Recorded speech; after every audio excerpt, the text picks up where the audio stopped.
In today's video, I'm going to teach you how to automatically sync updated Notion database items to Google Sheets using Zapier or Make.com. To get started, open Chrome and sign in to either Zapier or Make.com, depending on which automation platform you prefer. Both tools can handle this workflow in a very similar way, so the overall setup process is straightforward. Once you're inside your automation dashboard, begin creating a new automation and set Notion as your trigger app. This means Notion will be the source that tells your automation when something has changed and needs to be sent over to Google Sheets. For the trigger event, choose Updated Database Item. This is the key setting that allows the automation to watch for changes in your Notion database instead of only looking for newly created entries.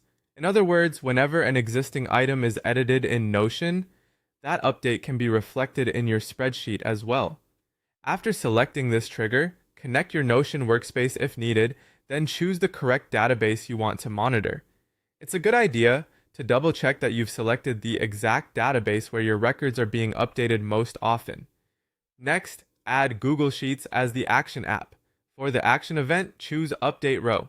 This tells the automation that when a Notion item changes, it should find the matching row in your spreadsheet and update the existing information rather than creating a duplicate.